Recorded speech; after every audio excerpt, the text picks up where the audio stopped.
নমস্কার বন্ধুরা, আজ আমি তৈরি করে দেখাবো চিড়ের রসবড়ার রেসিপি।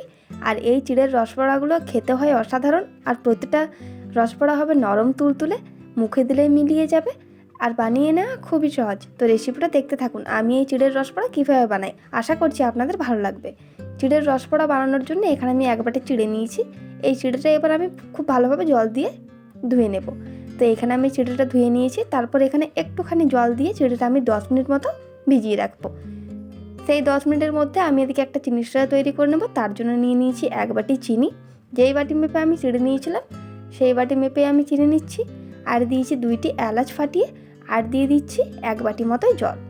তো জল দিয়ে এখন আমি এই চিনি শিরাটা ফুটিয়ে নেব। আর এখানে কোনো ঘন আমি চিনি শিরা তৈরি করব না, চিনিটা গলে গেলেই হবে। আর এই দেখুন, এখানে চিনির রসটা এখন ফুটে গিয়েছে, আর সব চিনিও ভালোভাবে গলে গিয়েছে।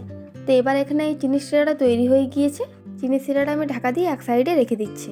আর এই দেখুন, এখানে এই 10 মিনিটের মধ্যে চিড়েগুলো খুব ভালোভাবে ভিজে গিয়েছে, একদম নরম হয়ে গিয়েছে চিড়েগুলো। তো এবার একটা মিক্সির জার নিয়ে নিয়েছি।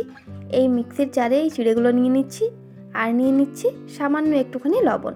তারপরে এই চিড়েগুলো আমি একটুখানি মিক্সিতে করে ঘুরিয়ে নেব, জল ছাড়া। আর এই দেখুন, মিক্সিতে করে চিড়েগুলো আমি পেস্ট করে নিয়েছি। এবার এই চিড়েটা আমি একটা পাত্রে নিয়ে নিচ্ছি, আর দিয়ে দিচ্ছি এতে 10 টাকা দামের এক প্যাকেট আমুল দুধ। তো এইটা দিয়ে আমি খুব ভালোভাবে এটার সঙ্গে এখন মিশিয়ে নেব। আর এই মেশানোটা কিন্তু গুঁড়ো দুধটা একটু একটু করে দিয়ে ভালোভাবে মেশাতে হবে। মেশানোর পর এখানে আমি হাফ চামচ মতো ঘি দিয়েছি। ঘিটা দিয়ে খুব ভালোভাবে এটা মেখে নিতে হবে। আর এই দেখুন, এটা আমি খুব ভালোভাবে মেখে নিয়েছি।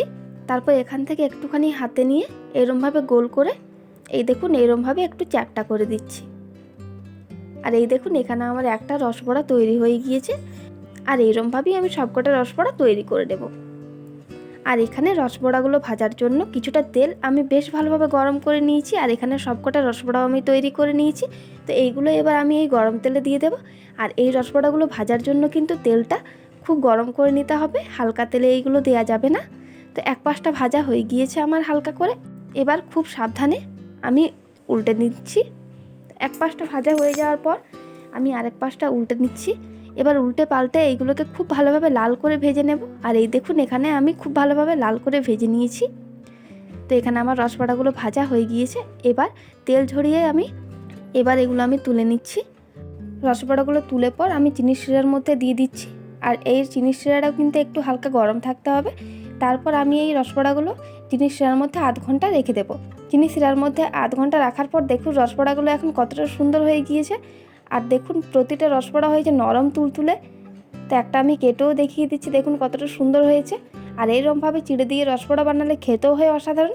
তো বন্ধুরা, একবার বাড়িতে এরকমভাবে বানাবেন, দেখবেন কতটা ভালো লাগে খেতে। আর বানানো কত সহজ সেটা তো আপনারা ভিডিওটা দেখেই বুঝতে পারলেন। তো বন্ধুরা, আজকের এই রেসিপিটা আপনাদের কেমন লাগলো এটা আমায় কমেন্ট করে জানাবেন। আর এই রেসিপিটা যদি আপনাদের ভালো লেগে থাকে তাহলে আমার চ্যানেলটা সাবস্ক্রাইব করে আমার পাশে থাকবেন।